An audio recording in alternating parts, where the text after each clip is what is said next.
Welcome to Pixel Realms, the podcast where two geeks dive headfirst into the gaming multiverse. They're basically like Gandalf in a headset, minus the wisdom and magic. So, grab your snacks and level up your patience. Pixel Realms, where the pixels are real, but the knowledge, not so much. This is Pixel Realms, episode 9. Is AAA gaming still worth the hype? Well, we're going to find out. I'm Mark. And I'm Joe. Let's get right into it. AAA gaming. Yeah. So before we get into it, actually, just want to wish everyone a happy holidays, as this episode is between Christmas and New Year. So hopefully everyone had a great holiday season and got some cool things. And so, yeah, AAA gaming. This is an area that has been under attack by a lot of people out there, consumers, reviewers. It's not just affecting the hype with gaming, it's also affecting hypes in Hollywood, so the movie industry, music as well. And what is big about the gaming industry is that you are paying a premium price for a AAA title. Whereas with a indie game, you're typically paying, what, $20, Mark? That's what you typically buy, right? I'd say somewhere between 20 and 30, depending on the extensiveness of the game, or less, obviously. Yeah, so you're like half the cost of a AAA game. And a lot of times it's very close to the same amount of time you can put into the game. Sometimes indie games you can put even more into because a lot of them are more open compared to select AAA games. So and so going back to the Hollywood thing, with a movie, you could wait for it to come to a digital platform, Netflix, Hulu, etc. Or you can see it in theaters for whatever amount of money. If you don't buy any of the snacks, you can maybe see it for like $10, $15. You could buy the Blu-ray, DVD, whatever it be, and for $20. So with that, the movie's always going to be the same for $20. It's going to be a crappy movie or it's going to be a decent movie. With a game, you pay $60, and the experience you have from the beginning to the end can definitely change depending on the amount of bugs, server issues, voice acting, whatever it be, throughout the title. Yeah, and AAA gaming is been under a lot of scrutiny, and rightfully so. It's got the most hype. Usually has a shit ton of money. It's got studios backing it. It's got all kinds of advertisement. So how come, at least in recent years, 9 times out of 10, a AAA title comes out and it's a pile of burning shit? Yeah, and I've always wondered, like, when did this start? Especially on console. Yeah, definitely, especially on console. And that's the funny part is consoles. I was just having this conversation at work not too long ago, but on consoles, it's supposed to be easier to develop. There are 2 consoles. We're not counting the Switch because Nintendo kind of does their own thing. But you have the Xbox and the PlayStation. Both are supposed to be substantially easier to develop for because there are a limited amount of those changes within the console. There's the S and the X, and then there's the Pro, and then there's the basic version of the PS5. And so a lot easier to develop versus PC, where you have so many different hardware configurations. I just think of, like, in my household here, we have 3 desktop PCs and then I think 2 laptops. They are all substantially different with its overall hardware, which would be difficult to try to get the same consistency between that hardware. But that is the PC business in general.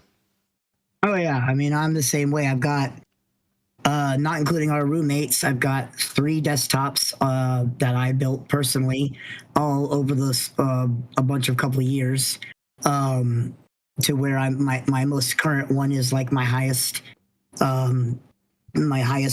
quality one, and then my kids got the kind of the hand-me-downs. I've got a laptop in here somewhere that it can run a little bit, but not very much. So yeah, like, all different kinds of specs.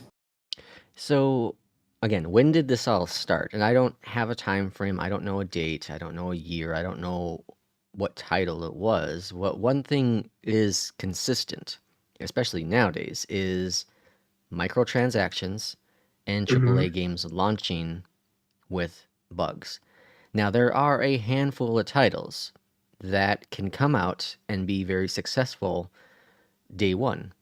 Hmm. And there's one studio, actually, it's a merged studio, and Mark probably will agree on this one too, but one merged studio, especially over the past 10 years, that seems to get it done right the first time with select titles, and that is Blizzard Activision.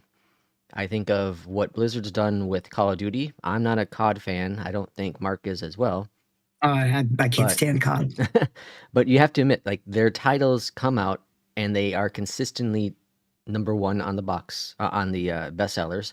They are consistently great in terms of performance day one, and they just do well. They do well because the game is well done. It's the same game over and over again with a new story, so Yeah, that makes you're it a paying little you're what? paying $60-$70 for the exact same game, copy and paste it every fucking year. Yes, but it is polished. It's a very polished game. And the other True. part of Activision Blizzard is World of Warcraft and Yeah, Diablo. I think of, yeah. Diablo 3 launched obviously with an auction house. It had some server issues day one, but we're talking over a decade ago now. Well, maybe not over, but yeah, actually it's 2012, I think is when it came out. So over a decade now. Yeah. And when it launched, it had server issues, but outside that, it was a good game. It was a great title. And then we look at Diablo 4. Day one, I was there day one, hour one when it launched, and I got in without any issues. Oh yeah, And, same. other than some tweaking of characters, buffs, and whatnot, the game has been very consistent. And I'm Hmm. sure you can confirm that with World of Warcraft. Yeah, it's been a long time since WoW has had any major issues upon like expansion launch, and even then, it wasn't running the game issues. It was just like silly things that they were able to like quickly patch it and run it through, and with almost little to no downtime. So, and that was back in Mr. Pandera's release, which is holy shit. I'd say at least 10 years, if not longer. Hell, I don't know. 2012 as well. So, yeah, so maybe around there, maybe around Yeah. 2012 is when things started changing. So, and then, okay, so here's another thing trailers. I Yeah. remember distinctively the Division trailer. I remember distinctively Oh, the yeah. Rainbow Six trailer. Before Hmm. we got Siege, there was a Rainbow Six game that was supposed to be somewhat similar to what's it called? Oh, Mark, help Um, me out. What's the one that um, you and Rob played a lot? yeah. Vegas. Vegas, yeah, Vegas. Um, Supposed to be similar to that, and then we got Siege, mhm. which is done well. It's sold It's extremely done well. well, but It, it makes me sad because they use the Rainbow Siege name and for that. Basically, it's a PvP game, yeah, but yeah, it's doing well. Yes. and that's about the only thing keeping Ubisoft afloat at this point. But like both the trailers for those two titles were substantially different than what you got day one on launch. And so Hmm. maybe it was Ubi's fault. Maybe way back then, Ubi set up this new trickery. You Uh, know, thinking back on it, it might be you might be right because that remember there was a time there where Ubisoft was releasing a new Assassin's Creed game every year. mhm. That was like their big E3 thing almost. It was like when's the next Ubi game? When's the next Assassin's Creed game? They were doing that. Far Cry was every year almost for a little bit there, and they tried to make Watch Dogs really big, and I think it failed. Every iteration of that one ended up being a bust. But it was like 3 years in a row. So I think it might very well be Ubi. You might be right there. And obviously EA's had their issues as well. But Blue boxes, what's what? Oh, loot boxes. Yeah, yeah. Well, all the Blizzard loot has those boxes. too, but so yeah, maybe it's Ubisoft. Maybe Ubisoft and EA joined together when it came to these trailers just being over the top. And before people say, well, the trailers have never been like, supposed to be real game. That's true. I understand that. And Mhm. they do say typically on the bottom that this is a pre-rendered blah blah blah. But the thing is that the trailers were supposed to hype up the story part of a game. I think of what, again, going to go back to Blizzard, but Blizzard does epic pre-rendered trailers for their titles. Warcraft 3 was one of my favorite intros ever done on a game. They done really Yeah. well with Diablo, World of Warcraft. They just have really good videos, and none of it is gameplay. It's just setting you up for that story, the expectation of what you're going to get yourself into in that new world. And I think that's really cool. They don't send out a trailer with the okay, what was that game called that came out or that was supposed to come out, or maybe I did, yeah, it did come out last year sometime, and it was supposed to be this open world zombie game, and they got pulled, and Oh, oh man, I can't think of the oh title no. off the top of my head, but Oh it no, got I can't remember. it got so much backlash because of what it promised in all the gameplay footage videos that came out. Is it the one And that when it, ended up becoming free to play? Uh, I don't think so. I don't think okay, because so it wasn't that they one. refunded it all. Steam like allowed it to be refundable, and the company went under, closed the game, and then they launched a new title that they were working on, which is hilarious. They changed their company name and then said they're going to launch a new title days after or the day before or something like that. Oh yeah. The day before. There we go. Yeah, So it yeah. is. Okay. So that's perfect example of what I feel our AAA games are now today. They have this gameplay footage that is supposed to be what the actual game is going to be. And then you get it and you're like, I don't know. And okay, here I'm going to take it even weirder. And that is with Flight Sim. Flight Sim 2024 launched last month. And they showed off all kinds of cool trailer footage, in-game play footage in their trailer. And most of it is there. There are a couple things that are not there. One of which is like, and this seems so small to even mention, but gates with passengers walking through the gates to the plane. Mhm. That I have not seen at all in the game whatsoever. All the airport being alive, which means a lot of ground crew, walking around doing things, all the kinds of planes in the background is not there. And I know they pulled some of that because of the server issues, because it's all cloud based. But right now, if someone looks at that trailer, they're expecting to see that to happen in the title itself, and that is not currently available. Yeah. Yeah. Shoot. I mean, there's been a lot of like flops this year that were. I feel like all like I can't think of a AAA game off the top of my head that's not really flopped. I'm sure I'm For missing this some year? obvious ones. Like most of the big AAA studios that had released stuff this year had flops. I know. Oh yeah. I know.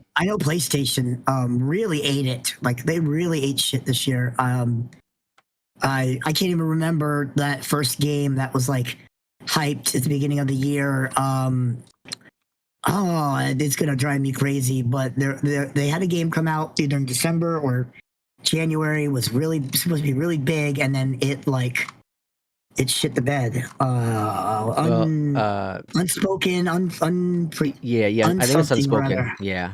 So Yeah, Unspoken did really bad. and that Suicide was like the Squad. start of it. Yeah. Suicide Redfall, I Squad. think, was one of them. Redfall. Skull and I think. Bones. Yeah. Concord.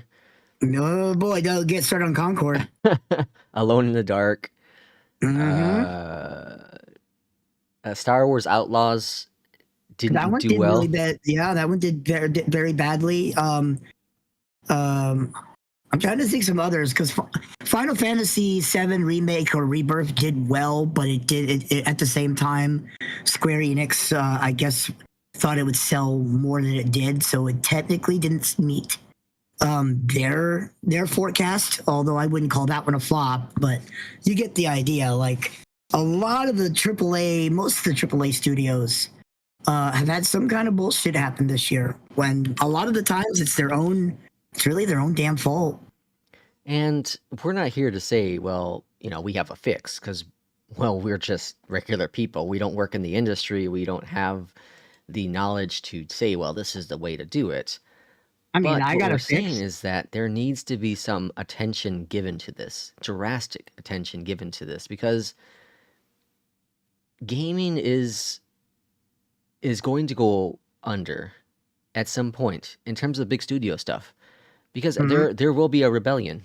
Us as consumers will stop buying from some of these studios because of these titles. Look at Ubisoft. Ubisoft was as known as the giant in the gaming industry.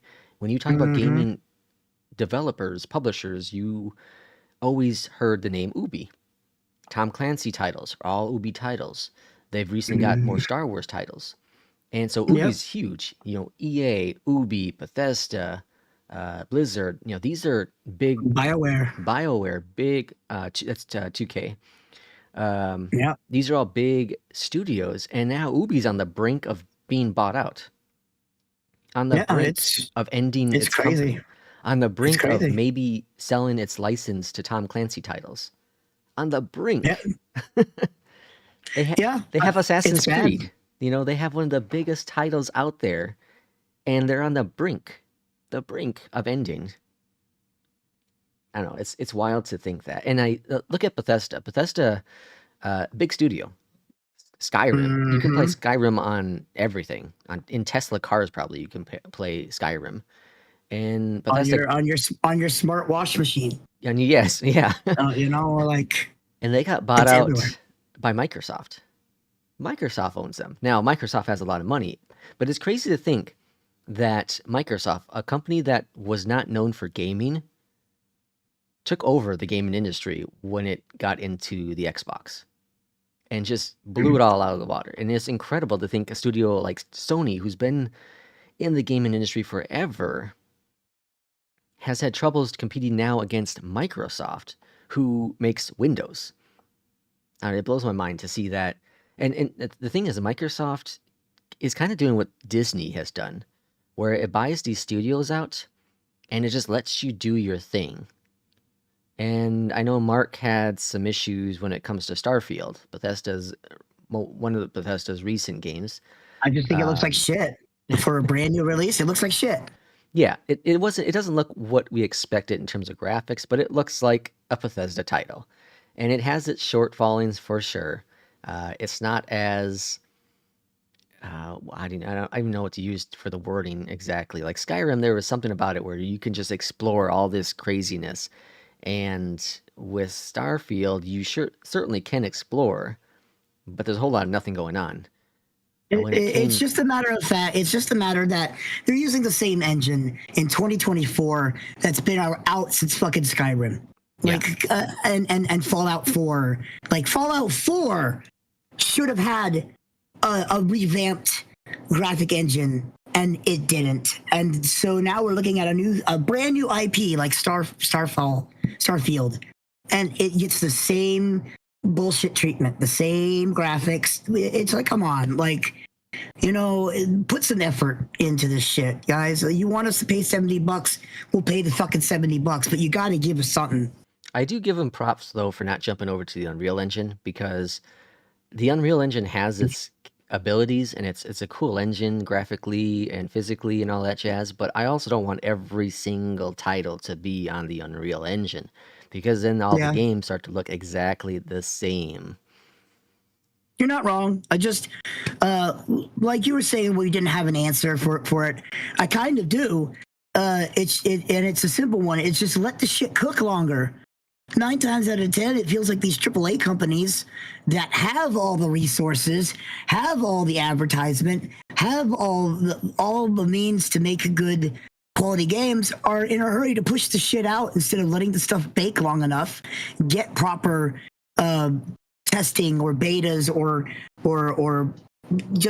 just letting the game cook longer instead of being like, we need a game for February, we need a game for March, come on, let's go who cares if it's not done, let's fucking patch it. No, let's not fucking patch it, let's release it working and a good game when you're asking for $70, $80, $100 fucking collector's editions, $120 statue shove up their ass. Like, let's fucking put out a good game if you want the money and us paying for that shit. Come on, it's not rocket science. It's video game making. And so Mark touched on a really good point there, which is that they're pushing these titles out faster than ever, where it used to take a long time, a year or two or maybe 3 to develop a title. You spend the first 6 months or so developing the story, the characters, and then you start working on the graphics part of it, and that would take a while to refine it to make sure it's perfect. And now it seems like they're just kind of mashing together what they can and seeing if it sticks to the wall. And then, oh well, we'll eventually fix it. We just need to get your money now. And I know they do that for the board. They need to make the money for the stocks, to make them look profitable, to make them look good, to make some billions of dollars. But they're doing it at the expense of their reputation as a company. Yeah, I mean, when E3 was a thing, right? Like, you knew if you got like just like an announcement with like a logo, that game was probably still 4 years out. Or if you got like a trailer, like and especially if the trailer had gameplay in it, you were probably looking at a year, maybe 2 years tops. And now it's like you get a trailer and sometimes it's like 6 months to a year, and then you wonder why the game comes broken and needs day one patches. Why does it still need to be fixed 6 months down the road? It's because we gotta pay our fucking our board of directors, and it's like, I get corporate America. I get how corporations work. But you're like you said, you're sacrificing reputation. And with at least with gamers, reputation means something, or at least it did. If you had which one was it? It was I think it was BioWare used to do no wrong, could do no wrong when you were talking about releasing absolutely. BioShock, Knights of the Old Republic. I believe they did Mass Effect, right? Yeah, Mass Effect. All those games, and then they went from being this highly successful company to like them and Bethesda both. It was Bethesda's just as bad.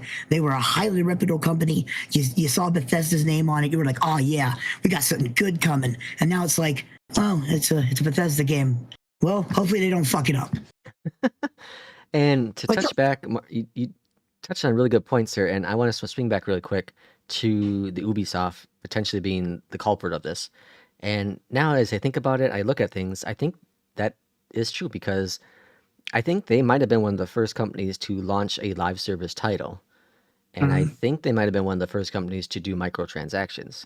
Now, don't quote me on that. It was either them or EA, or the combination of the two. Yeah. Because they were both hitting us hard for a while there with microtransactions, loot boxes, fucking master releases, like every couple months to every year.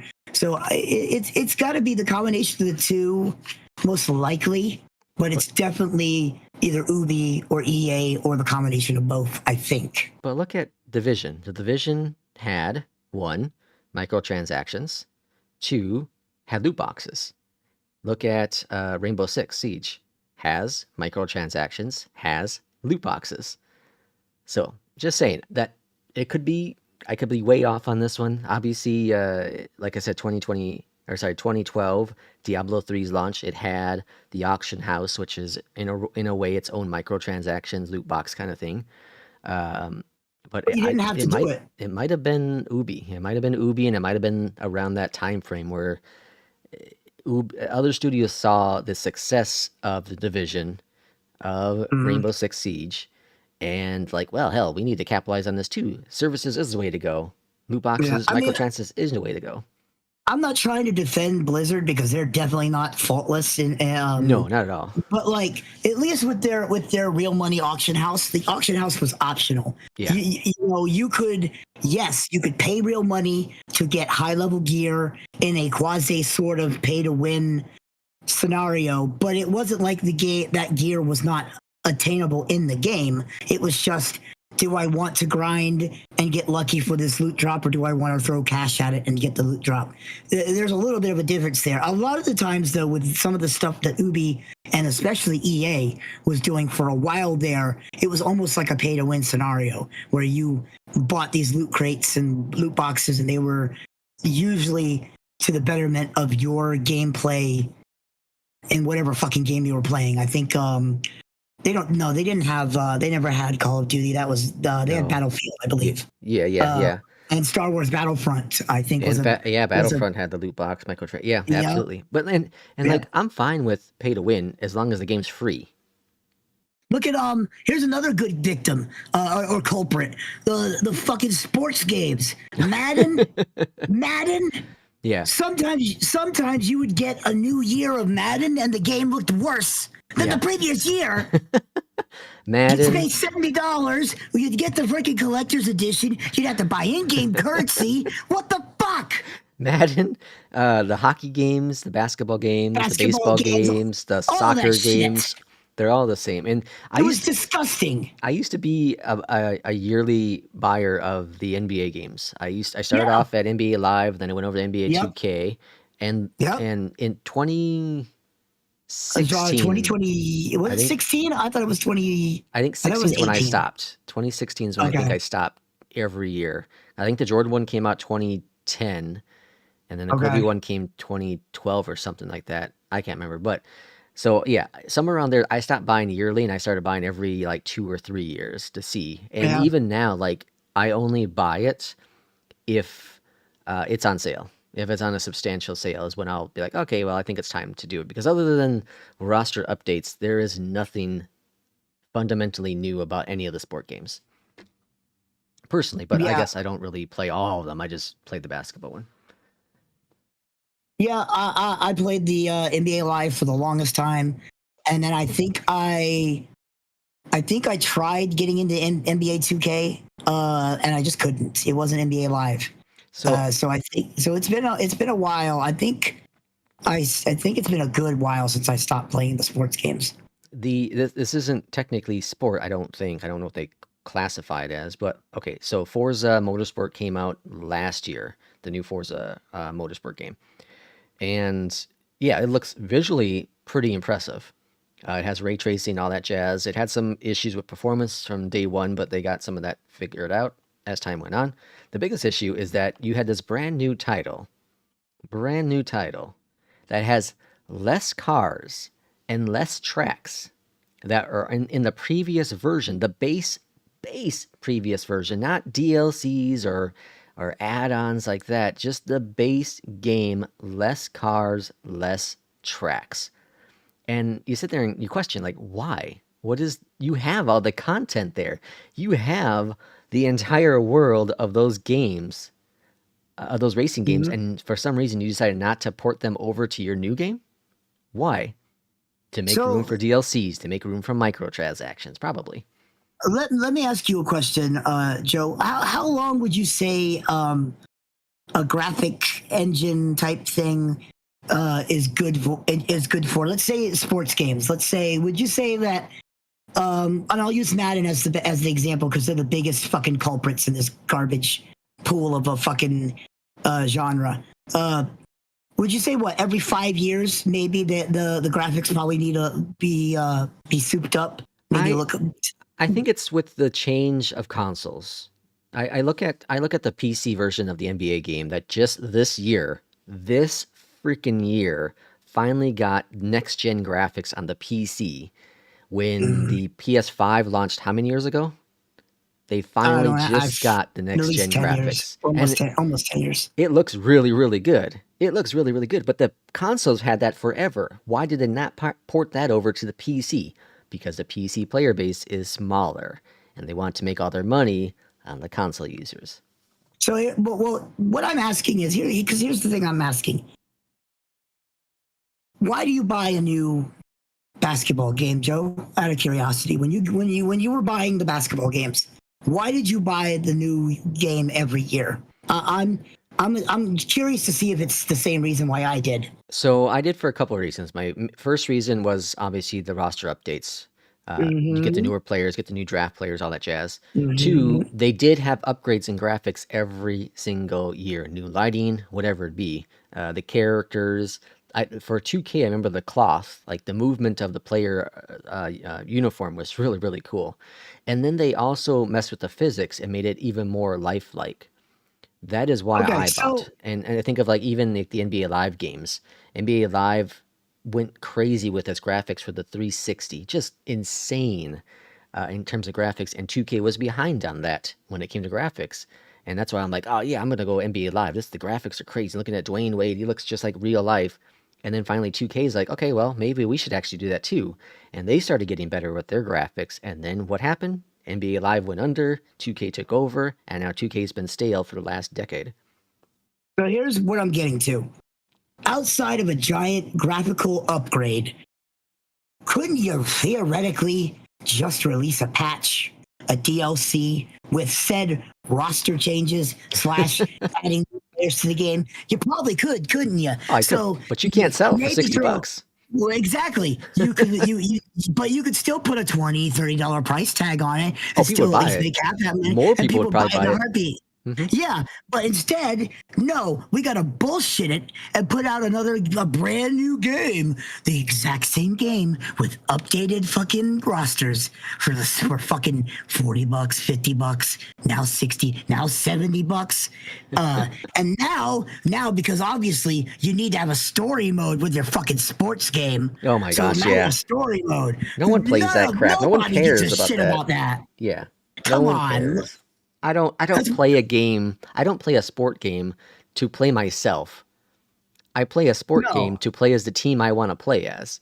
It's a fucking joke, and that's what I'm trying to get at. Is like they essentially were releasing DLC every year with a full price tag, just like the goddamn Call of Duty games, where you were for a while there. You were essentially playing the same game. I think it's only been the last couple of years where the games have actually had like actual revamped good story modes. Mm-hmm. But other than that, you were half the time people were buying Call of Duty for the goddamn zombies. Yeah, that was it. I'm so zombied out. There's a coworker that was telling me about zombie movies, and I don't want to hear anything about zombies anymore. I'm so tired of zombies. But that's what I'm saying. I want zombies to go away for like a decade and then come back, because maybe then it will be fresh. Yeah, but that's what I'm saying, Joe. As these games were coming out from quote unquote AAA companies. Yeah. Putting out this fucking fake DLC and putting a $60 price tag on it. You don't see a lot of these indie companies that have 2 and 3 and 4 man teams putting out fucking DLC for $70 and it's the same fucking game. Look at CD Projekt Red with what's it called? Witcher 3. Yep. They had 2 DLCs. They gave one away they had 3 technically.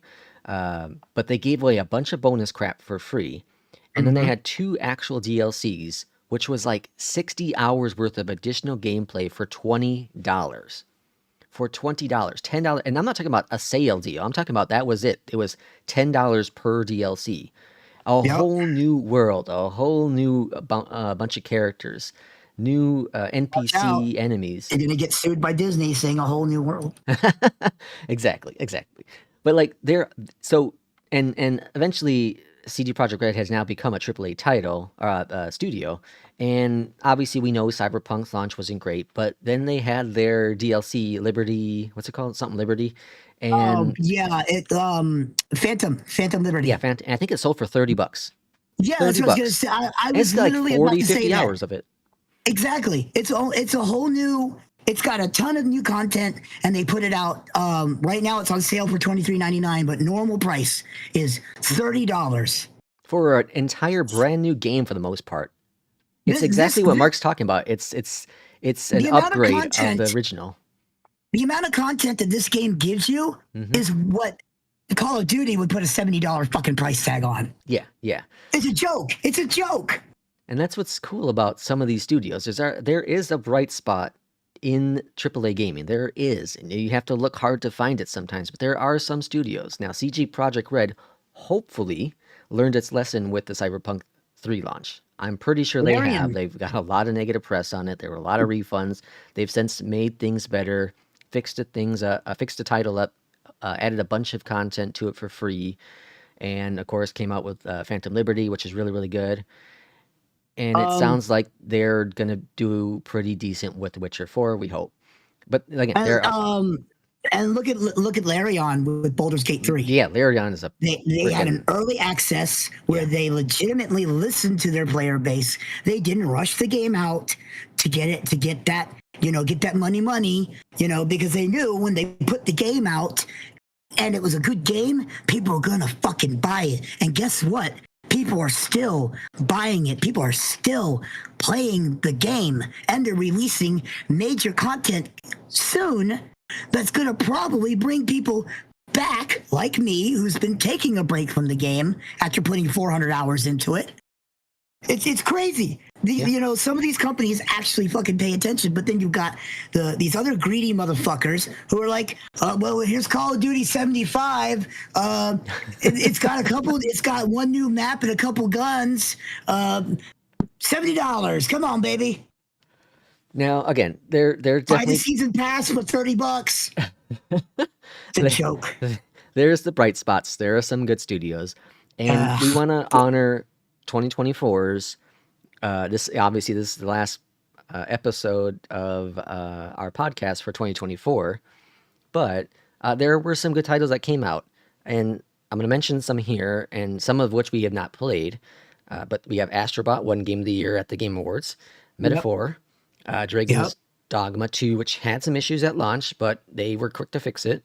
Helldivers 2, which had some issues after launch, but they fixed it. Indiana Jones just had one of the smoothest launches for a AAA title, a Bethesda AAA title. In fact, that Black Myth. Black But Myth. Yeah, Black Myth Wukong. I didn't hear anything bad about Black Myth. No, just that I think the only quote unquote bad thing is that people were trying to compare it to Dark Souls for no apparent reason. But there was nothing wrong with the game. We had Call of Duty, which we mentioned. It's a rehash, but it's did well.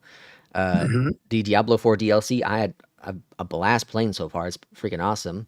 Dragon Age, Elden Ring's DLC did phenomenal. And then we had 2023, which had some really, really good titles as well. But did you play Hogwarts, Mark? I don't remember if you're a Harry Potter person. I did not. I still haven't played it. It's like $15 on sale now.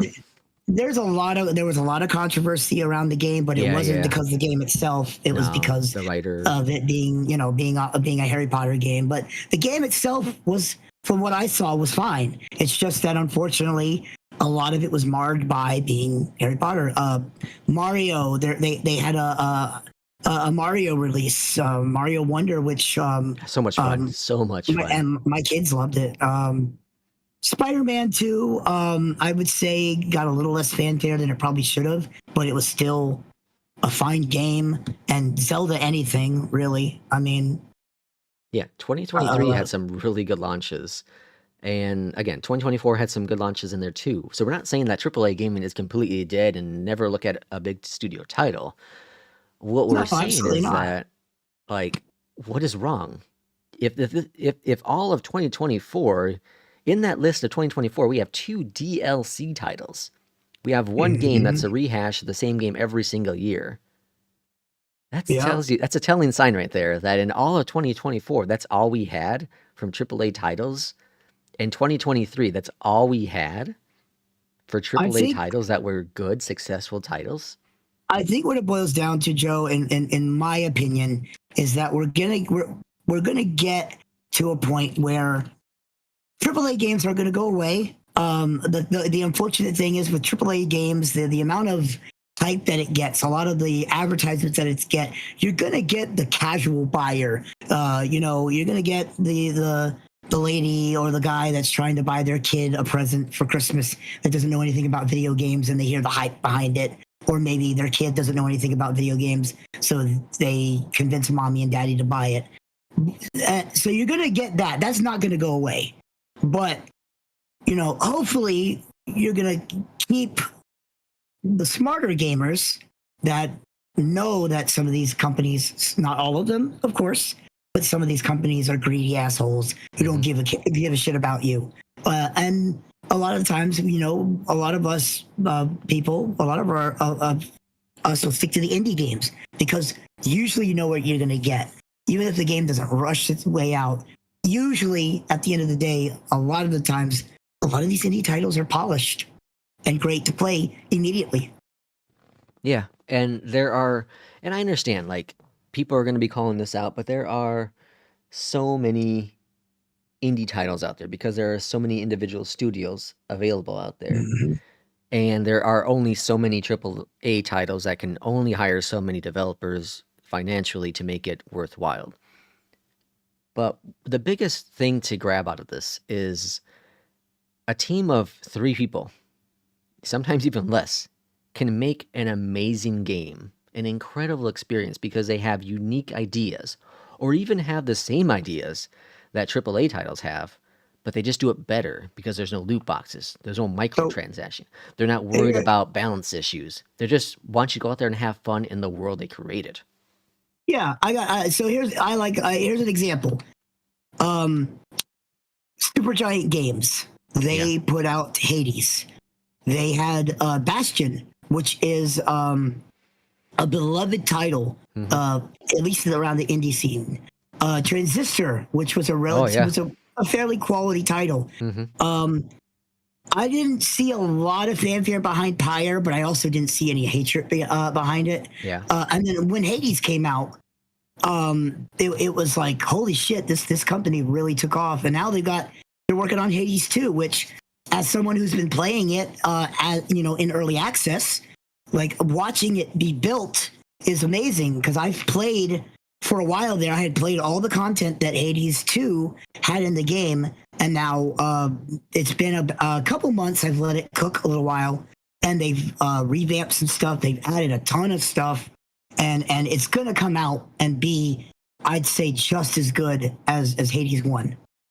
And that's from a smaller studio. I don't think Supergiant Games is considered No, they're a small. big company by Yeah, any means. I they're mean, definitely small. they still only have 1, 2, 3, 4, now 5 games under the belt. Yeah, they're definitely indie for sure. So again, Yeah, there's hope for AAA titles. We just hope that they learn from indie titles, what makes them special and unique, and it'd be build nice. upon what they have done. Don't buy them out. Don't steal their ideas. Learn from why their titles are really, really cool, and get back to the root of gaming. I mean, I agree with you. I think it's. I hate to be the pessimist because I don't really think it's pessimism. I think it's realistic thinking. And unfortunately, I just don't see. As long as there are big greedy corporations that want to make all the money, you're never gonna get away from those big titles that get all the hype and all the money, but then get rushed out, and then they just say, "Fuck it, we'll fix it in post." Yeah, well, they spend But all their even money though, on marketing. oh yeah, like I definitely I'm with you. I really hope that you do get the case. I mean, because like we've even said with companies like Larian and CD Projekt Red, there's obviously good AAA companies out there. It's just a little bit harder to find them nowadays, unfortunately. Yeah. And, we definitely are excited for some AAA games that are coming out next year and the year after. Super excited. Yep. I'm excited for Doom. And there are going to be plenty of AAA games that are going to be awesome going forward. But we want to see Yep. more of them. Go Oh back yeah. to the I roots mean, when you could, launch up your Xbox, whatever it be, and know that you have a really cool title that's going to work day one without any issues. yeah. I mean, there's going to be some good stuff next year and down the road. Like obviously stuff like Witcher 4 in a couple of years. There's a lot to look forward to. Still, I just I'd like to say with people, it's just be mindful, be cautious of what you're buying. Don't just buy the game because it's gotten hyped. Like look at it and say, is this worth paying $70 for right now? Do I need that collector's edition that is going to get me like a giant statue that's going to sit on a shelf and probably collect dust? Like those kind of things are neat. God knows I used to buy them too, and you just gotta kind of look at it and be like, does this company give a shit about me? Yeah, Are they exactly. releasing a product that shows that they give a shit, or are they releasing a product so that they can get our money now and they can fix it down the road, or maybe even just hope that they get all the money and then they can forget about it and move on to the next thing because they've already got your money. Yeah, exactly. Well, I don't know if you have anything else to mark or add to No, this, Mark. No, I mean, I don't, not really. Just, don't buy the sports games, please. Please don't. Don't buy Madden. Don't buy NBA. Don't buy any of that shit. It's just a DLC that you're paying $70 for. If you really like what they're bringing to the table, then buy it. But don't buy it just because it's the new iteration, the next year. Just saying. Yeah, I agree, 100%. Well, again, hope everyone has a great holiday season. We'll see you in 2025 with our episode number 10. And thanks for watching, as always. Bye bye.